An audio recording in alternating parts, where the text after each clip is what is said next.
Bom dia, boa tarde, boa noite, dependendo, né, de quando vocês estão vendo esse vídeo. Bom, hoje é o vídeo referente ao retorno das nossas aulas no dia 9 de fevereiro de 2021, ainda fechando o ano letivo de 2020. Conforme eu tinha dito antes ali do nosso recesso de Natal e Ano Novo, nós retornamos hoje discutindo o texto, retomando, né, o texto Desafios da Historiografia no século XXI, do nosso amigo George Eggers, que foi o primeiro texto que nós lemos nessa disciplina. A ideia agora é atualizar essa discussão. Então eu vou cruzar a discussão com o pós-fácil do livro do George Eggers, né, o Historiografia do século XX, que está na nossa bibliografia complementar, e também com algumas discussões do Hartog, que nós leremos a seguir, né, e das nossas próximas leituras na disciplina, né. Bom, o que é importante a gente se organizar para quem não pôde vir na reunião do MIT hoje de manhã, nem de noite? O que é importante a gente se organizar? Dia 9 de março, nós vamos fechar esses debates contemporâneos, né, sobre a escrita da história e sobre história, esquecimento e ética, né? Nós vamos fechar esses debates lendo alguns artigos. Então, para a aula do dia 9, o nosso debate é retomando o Eggers. Para a aula do dia 16, eu incluí um texto novo ali no Moodle, que é o Historiador e o Falsário, de uns professores da Federal do Rio Grande do Sul, para a gente discutir algumas das tendências consolidadas da historiografia, né, agora, nessas primeiras décadas do século XXI. No dia 23, nós vamos ler um artigo sobre o Paul Ricoeur, exatamente sobre essa questão da representação historiadora, né, ou seja, a fase 3 lá do Certeau, né, a escrita. Vocês sabem, eu já falei, mas vou retomar isso no futuro, o Paul Ricoeur, ele concorda com a operação historiográfica, né, que a gente estudou do Certeau, né, o lugar, os procedimentos e a narrativa, mas ele acrescenta, né, que os 3 momentos envolvem textos escritos, porque o lugar, né, o lugar que nós estamos sendo subjetivados, a instituição, o nosso lugar social, cultural, a nossa formação como historiadores, a nossa subjetivação como profissional da história, como professor de história, ela se dá através de leitura de textos. Depois, os nossos procedimentos, nós no arquivo, né, nós nas nossas fontes, se dá com leitura de textos, de vídeos, de discursos orais, mas leitura. E por fim, na fase 3, na narrativa, a gente vai construir então essa narrativa historiadora, né? Ela é também a escrita, né, de textos. Então, o Paul Ricoeur acrescenta isso, e em outros anos a gente leu o próprio Paul Ricoeur, às vezes a gente leu o texto da Ganeban sobre o Paul Ricoeur, mas esse ano eu encontrei um outro artigo de um professor ali da Federal de Minas Gerais, eu vou colocá-lo para a gente discutir isso. Logo após isso, nós vamos discutir, então, o que ficou faltando do nosso programa da disciplina, né, que é o texto do Walter Benjamin sobre o conceito de história, né, ainda de maneira expositiva, nós vamos trabalhá-lo, né, para nós podermos refletir, então, sobre o compromisso ético do historiador, né?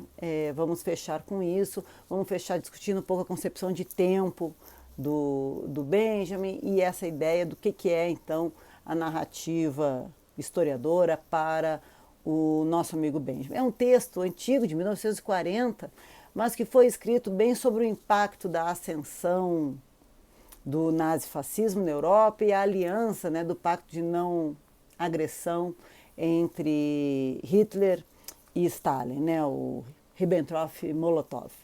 Então é um texto que é muito duro, às vezes, né, muito crítico, muito rigoroso na análise daquela realidade e que lança a luz sobre algumas reflexões sobre o mundo contemporâneo, infelizmente. Depois disso, nós passaremos aos nossos seminários. Você sabe, eu já falei isso em aulas anteriores, que eu quero desenvolver 2 habilidades em vocês, né? Como sujeitos, historiadores, professores de história, a escrita e a oralidade. Então, se no nosso primeiro semestre a avaliação foi um texto escrito, nesse segundo semestre, nesse encerramento do segundo semestre, nós vamos fazer uma exposição oral. Eu vou passar para cada um de vocês, ou para cada dupla, um texto, e que vai ser ou um artigo científico ou um capítulo do livro da nossa bibliografia básica, para vocês gravarem um vídeo explicando, dando uma aula sobre esse texto. Vocês vão gravar o vídeo, vão me enviar. Nós discutiremos o vídeo e o texto na reunião do Google Meet e eu vou postar o vídeo de vocês no Moodle. Essa vai ser a avaliação, né? Vocês também vão postar o texto, postar o vídeo, como vocês postaram o texto ali na avaliação do Moodle, né? Só que ali os colegas não conseguem ver, então você posta como avaliação e depois eu vou baixar ele e postar como material da aula, tá bom? Deu para entender isso, né? Então, primeiro semestre foi um texto escrito, segundo semestre a avaliação vai ser um vídeo, vocês explicando um texto, ou sozinhos ou em dupla, de acordo com a necessidade de cada um. Texto, vídeo curto, 20 minutos, se for em dupla, 10 minutos para cada um, e vamos deixar disponível no nosso Moodle também da disciplina. E todo o texto que vocês apresentarem eu também vou discutir, tá bom? O que mais que ficou faltando? Os fichamentos. Todos os textos devem ser fichados. Você fichou os textos, você me envia no e-mail, que eu corrijo aqui, anoto, porque os fichamentos arredondam a nota no final do ano. Tá? E, dito isso, o nosso ano vai terminar dia 20 de abril. A nossa última hora-aula será dia 20 de abril. A partir de então, a partir do dia 27, vai ser aquele mesmo sistema do primeiro semestre. A gente vai emprestar para os professores que estão precisando de hora-aula, tá bom? Esse, então, é o vídeo, a parte do vídeo explicando a organização da disciplina. Acompanhem pelo Moodle, façam de acordo com as semanas no Moodle. Sempre tem uma reunião do Meet, uma videoaula gravada, vai ter podcast dos monitores, eles já estão preparando, tá? E o texto, cada semana eu já passo o texto que será discutido na próxima semana. Bom, agora retomando o nosso amigo Eggers, vocês lembram muito bem que é um texto que ele escreveu em 2007, que foi publicado aqui no Brasil em 2009 e que ele falava, né, das tendências, né, que eram os desafios da historiografia no século XXI, a partir dos caminhos que foram construídos, né, para a gente sair da crise dos paradigmas, lá do final dos anos 90, final dos anos 80, início dos anos 90, após a queda do Muro de Berlim, toda a discussão que a gente já fez na disciplina. O que eu vou fazer agora nessa retomada do texto?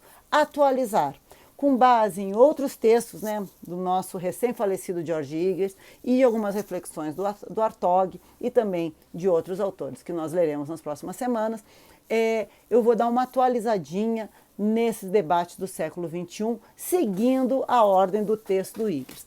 Então, a primeira coisa que o Eggers disse, né, que uma das tendências e desafios do século XXI era o giro cultural e linguístico, né? Acompanhem pelo texto.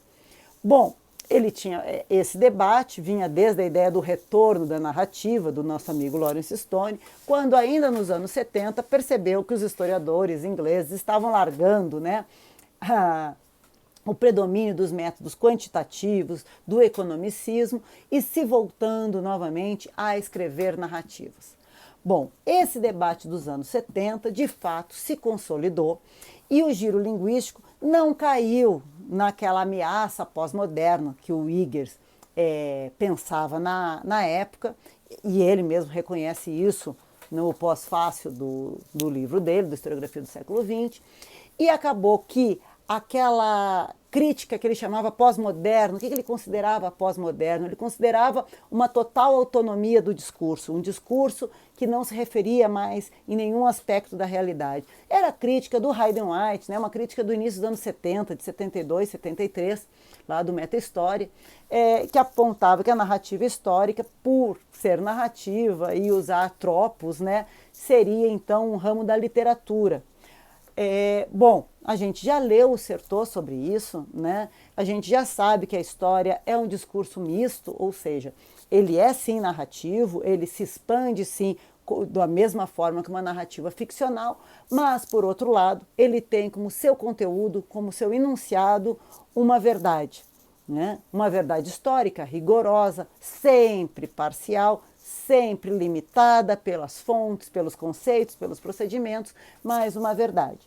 Então, essa crítica que o giro linguístico colocou acabou ficando controlada e, ao contrário, o Hayden White não é o nosso inimigo, pelo contrário, através das reflexões dele, nós podemos aprimorar os nossos métodos de análise de discurso, a nossa interdisciplinaridade com a área da linguística, né, das linguagens, e melhorar a análise das nossas fontes e os nossos procedimentos narrativos. Né? Assim, ele mesmo vai assumir que o conceito de pós-moderno ficou limitado aos Estados Unidos e que os estudos linguísticos contribuíram e muito para a melhoria da nossa análise das fontes. Né? Então, as contribuições que ele achava tão perigosas, né, acabaram apenas aprimorando a nossa análise. Você pode ver isso, por exemplo, com o contextualismo linguístico, né? Tendência inglesa, vinda do Skinner, que trabalha exatamente isso, o discurso e o contexto. Quer dizer, a tendência de ficar fechado no discurso, a linguagem pela linguagem, não se consolidou e acabou ficando mais essa ideia de fazer uma boa análise de discurso, mas também contextualizá-lo. Também aponto que ele vai fazer a crítica ao Anker Smith, né? Vocês lembram que a gente já discutiu isso, né? Vai apontar que o Anker Smith, o Hayden White disse que a gente era um gênero literário, o Anker Smith, na mesma época, vai dizer que era um gênero retórico, né? O próprio Anker Smith, eu tive numa mesa redonda com ele em 2012, né? O próprio Anker Smith, ele fez essa análise do uso da retórica, o uso das figuras de linguagem dentro da narrativa dos historiadores, exatamente aprimorando a análise. Né? E ao final, apesar dele perceber que nós usamos retórica, apesar dele perceber o nosso uso de metáforas, que eu inclusive acho que as metáforas compreendem e explicam, é um recurso linguístico muito importante para a narrativa historiadora, apesar de tudo isso, a história sim lida através de suas fontes com aspectos do real. Quer dizer, mesmo que a gente use discursos narrativos, recursos linguísticos de figura de linguagem, a gente não perde, então, a nossa ligação com os aspectos do real, no fora da nossa própria narrativa, que são o discurso das fontes. Também discursos, mas também vinculados a um real do qual falam e do qual foram produzidos. Né? Bom, em qual elas mesmas constituem e reconstituem. Então, a influência da virada linguística foi muito importante e melhorou e continua melhorando a cada nova discussão a nossa análise das fontes. Nesse mesmo tópico, ele fala do giro cultural. O giro cultural se consolidou. Né? Hoje a gente quando você trabalha com relações econômicas, você vê um ângulo cultural. Quando você trabalha com relações políticas, você vê um ângulo cultural. Quando você trabalha com relações ambientais, você vê o ângulo cultural. Quer dizer, o diálogo que veio da antropologia cultural é tão forte na historiografia que ele perpassa diferentes campos, diferentes áreas, né? E também está muito bem consolidado. Até mesmo ele vai apontar que dentro do marxismo, que durante grande parte do século XX sofreu de um economicismo radical, o que se mantém hoje é a nova esquerda inglesa, né? Os estudos marxistas normalmente têm muita influência da nova esquerda inglesa, ou mesmo da influência do Gramsci, que são duas tendências teóricas marxistas com muita influência das reflexões culturais. Então, o marxismo cultural, entre aspas, aqui, é preponderante dentro do marxismo. O nosso amigo Wiggers aponta isso aqui. Bom, a outra tendência era a história feminista e de gênero. Essa área foi uma área que se consolidou e muito, né? Se amplificou não só como a área transversal, problemática transversal às outras áreas, assim como as reflexões culturais, né? Então, você pode estar trabalhando história econômica, mas tem que ver a questão do gênero, história política, mas tem que ver a história do gênero, como também o feminismo, né? Rompeu com aquela barreira meio mulheres brancas de países ricos, de classe média, lutando, né, pelos seus direitos. E o feminismo agora também virou transversal com outros questionamentos identitários, né? Principalmente os questionamentos decoloniais, né? Da reflexão que a gente vai apontar, que vai também ser uma tendência contemporânea advinda da história feminista de gênero, mas também da história vista de baixo, dos estudos subalternos na Índia, que vai trazer essa ideia de descolonizar, não só descolonizar as relações econômicas, sociais, culturais, mas descolonizar os corpos, descolonizar a epistemologia, né? A gente já vai falar disso, como nós vimos ao final do ano passado, tanto com o texto Revel, falando do Bourdieu, a influência do Bourdieu nos historiadores, como com o Certeau, né, mostrando a importância das nossas táticas para resistir às grandes estratégias disciplinares, né, que envolvem o ensino. Então, os estudos feministas colocaram novos questionamentos, dialogaram com os estudos decoloniais, né, de descolonização, o gênero também, principalmente trabalhar com perspectivas não duais, né, se ligando já com a questão dos estudos identitários. Assim, a história de gênero se consolidou e levantou, e está muito bem, e levantou novos questionamentos do feminismo contemporâneo.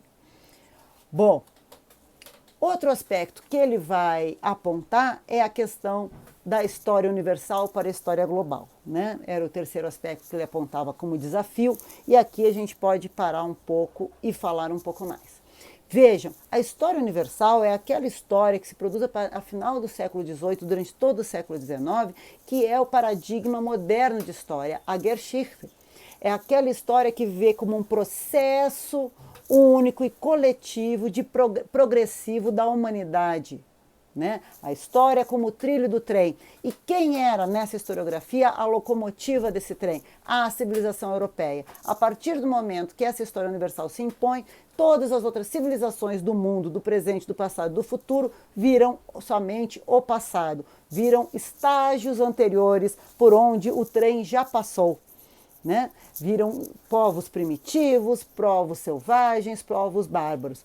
Então, essa história universal era uma história colonizadora, né? Era uma história que impunha a colonialidade sobre o mundo. Qual colonialidade? A colonialidade da metrópole Europa, Ocidente, depois incluído também os Estados Unidos na sua última fase, já no século XX. Quer dizer, a história universal é uma história que impôs a epistemologia europeia sobre o globo. Essa história universal, ela entra em crise a partir do início do século XX, com a Primeira Guerra, a pá de cal a gente sabe que é a Segunda Guerra Mundial. E o que nós pensamos agora? Nós pensamos agora temas globais. Em que sentido? Temas que não uma história onde seja um trilho do trem, né? A história global, ela é crítica a essa história universal. A história global pensa questionamentos e problemas para além da nacionalidade, para além da delimitação política administrativa pré-estabelecida. Pensa questões que são transnacionais, imigração, deslocamentos populacionais, questões ambientais, doenças. Essas questões não respeitam fronteiras nacionais, mas essas questões não impõem uma temporalidade única. Daí é ser tão importante separar a história universal da história global, fazer a crítica, né, a essa história universal do século XIX, que foi uma história colonizadora, né, e propor uma nova história de questionamentos transnacionais, de questionamentos que fazem parte de problemáticas do nosso planeta. Porém, e aí por isso que eu vou pedir um podcast para os monitores sobre isso, para aprofundar como nota de rodapé essa questão, nós não podemos cair, ao retomar a ideia de World History, num olhar de sobrevoo. Ou seja, o que nós aprendemos com o Certeau? Toda história é produzida a partir de um lugar. O historiador tem o seu lugar institucional, social, cultural irredutível. Nós não estamos sobrevoando, nós estamos presos a esse planeta. E nós olhamos a partir de um lugar do planeta. Um lugar, por exemplo, que o inglês, que é a linguagem oficial da World History, da história global, não é a primeira língua, não é a língua materna.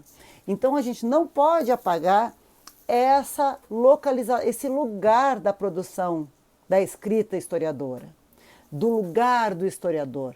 A gente não pode, com a problemática de pensar temas maiores, achar que estamos olhando de um satélite a história do planeta Terra. Nossos temas podem ser transnacionais, nossas problemáticas podem ser problemáticas que abrangem todo o planeta. Porém, o nosso olhar é preso nesse planeta, é com o pé no chão, é com o lugar social, histórico, institucional. Senão nós vamos cair naquela ideia do ranking, o passado tal como aconteceu. E não, é o passado problematizado a partir de um presente que tem um lugar bem preso a esse chão, a esse solo desse planeta. Tá? Que esse é um desafio que eu estou citando aqui, um problema que o François Hartog coloca no texto dele, Discurso, Experiências de Tempo, que é uma palestra que ele deu na UNB.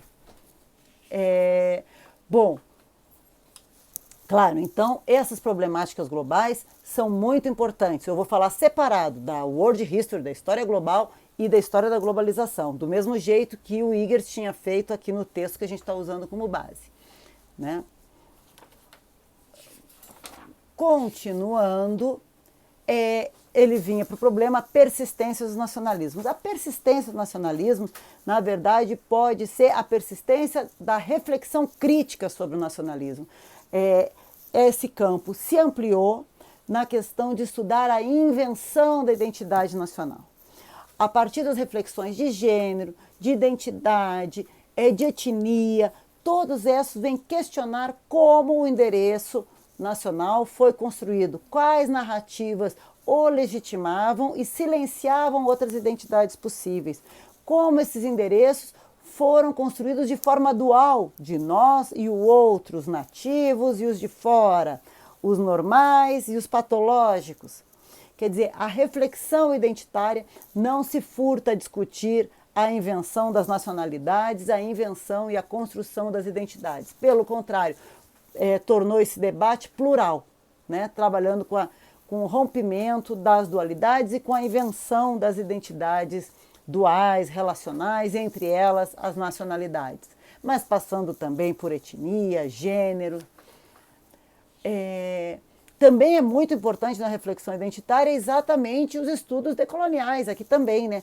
Essas identidades não ocidentais, né? Construídas sempre como a oposição, máscaras, né? Relacionais com essas identidades ocidentais. Os estudos decoloniais são desdobramento desses desafios apontados para o Igers, porque eles discutem com esses desafios, tá? Todos eles você percebe como é necessário como a modernização ocidental, a expansão do capitalismo, ela é inerente aos processos coloniais. E como essa colonização do mundo não ocidental não é só econômica, é sim, como eu já disse, dos corpos, da mente, dos conhecimentos, né? Bom, a nova relação entre as ciências sociais e a história é outro ponto muito importante. O diálogo da história com as outras ciências continuou e continua muito forte, né, muito vigoroso, mas a história hoje não perde mais a sua especificidade. As ciências sociais, antropologia, sociologia, né, etnologia, a linguística, elas são muito mais nomotéticas, muito mais produtoras de leis, né, enquanto a história continua sendo uma operação historiadora, uma prática a partir de uma ampla epistemologização do que nós produzimos, né? Como o Sertor nos ensinou, a gente sempre parte da onde a gente está falando, com que rigor, discutindo com a historiografia que já foi posta, acrescentando a nossa reflexão. Então a história sempre se autoepistemologiza, mas depois disso a história é também um conhecimento empírico, feito a partir de fontes, né? Que trabalha com fontes e conceitos, mas os conceitos, né? As nossas categorias podem ser sim frutos de uma caça não autorizada no terreno dos outros, né? Dependendo com qual objeto, qual questionamento nós estivermos fazendo, né? Nós dialogamos com a sociologia, com a antropologia, com a linguística, mas também com a economia, com os estudos ambientais, com a biologia, com a química, o que for necessário para a gente produzir a nossa análise sobre as fontes necessárias, né? Então, hoje, ao contrário do século XX, nós temos limites, parcerias bem estabelecidas com as ciências sociais, mas agora respeitando a especificidade do conhecimento histórico, né? Sempre inacabado, sempre também narrativo, sempre com uma verdade limitada, porém rigorosa. O próximo fenômeno, que é o fenômeno, né, chave, é a reflexão sobre a globalização. Né? Se essa reflexão, ao início do século XXI, ainda era muito econômico-social, da expansão do capitalismo e da sua desigualdade de exploração pelo mundo, hoje, como nós já falamos, ela reflete, né, para além dos processos de homogeneização e de resistência das culturas locais, ela reflete também essa resistência ativa que são os estudos decoloniais, né? Mostrando então que nós podemos sim pensar e dar espaço a outras formas de saber, a outras corporeidades, a outras formas de estar no mundo, para além desse modelo, né, que nos foi imposto, inclusive na linguagem. Dando uma grande repassada, então, a partir dos textos, né, mais contemporâneos do Wiggers e a partir das discussões do Hartog, é importante lembrar que o movimento pós-moderno acabou ficando restrito aos Estados Unidos, então, dos grandes desafios que se colocavam no século XXI para os historiadores, e acabou contribuindo mais do que prejudicando o conhecimento histórico, abrindo mais reflexões rigorosas, mais desafios para a gente poder aprimorar a nossa metodologia. Nós aprendemos, ao início do século XXI, questionar a civilização ocidental, né, e seu predomínio não apenas econômico e socialmente, mas também nas outras dimensões da vida, né? Aprendemos a fazer a nossa análise de discurso bem contextualizada, não só a crítica interna, mas também a crítica externa da nossa fonte. Nós temos uma expansão, uma multiplicação de faces da história política. Veja, história de gênero é política, história da globalização também é política, história decolonial é política. Quer dizer, em que momento nós não estamos discutindo política dentro da nossa história cultural? Quer dizer, a política também ganha novas facetas, né? Não mais aquela política da história nacional, mas sim as várias facetas da reflexão, né, do ser político nas diversas dimensões da história. Os aspectos da história cultural também se manteve, né? Aí transversal com a história política, com a história econômica, com a história de gênero. Os estudos subalternos, a história vista de baixo, se consolidaram e se aliaram, então falei, com a história decolonial, né? Com os movimentos decoloniais, que criticam esse modelo ocidental de conhecimento, né? Esse modelo do intelectual europeu, né? E tentando, então, construir esses processos decoloniais de conhecimento. A reflexão identitária se expandiu para além da nacionalidade, né? Gênero, etnia, religião, né? São temáticas que se pensam também dentro de locais, endereços identitários, a construção, a invenção das nações, dessas narrativas nacionalizadas. percebendo as relações de poder que aí se estabelecem. E a invenção nacional é um assunto próximo que a gente vai falar, a gente vai discutir sobre essa questão da memória, da oralidade, do lugar do conhecimento histórico, né? Essa ideia de história pública que envolve muito a história oral. Vamos discutir isso no nosso próximo texto. Também foi um desafio que veio dessa questão da história nacional, né? Da discussão da invenção da história nacional e da reflexão epistemológica sobre como se constrói essa história. Bom, com isso eu acho que a gente dá uma atualizada, né, uma geral dos desafios que a historiografia vem enfrentando e vem escrevendo essa história com essas novas facetas, esses desafios que o Igers colocou em 2007, 2009, estão sendo respondidos, se expandiram e muito, e nós vamos então tratar deles nesses nossos próximos encontros, né?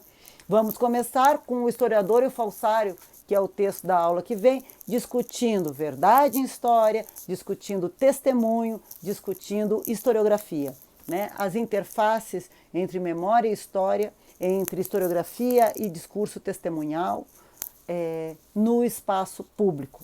Uma história com o público, para o público, né? Que leve em conta a consciência histórica, né, desse público. Vamos discutir um pouquinho isso, que é o que o pessoal chama muito hoje de história pública, né? Vamos discutir isso com base nesse texto, O Falsário e o Historiador. Beleza? É a discussão do encontro do dia 16. 16? 16, né? 16. Leiam o texto, né? Retomem o Igers, leiam o texto do Historiador e Falsário e logo nos encontramos de novo. Um abraço.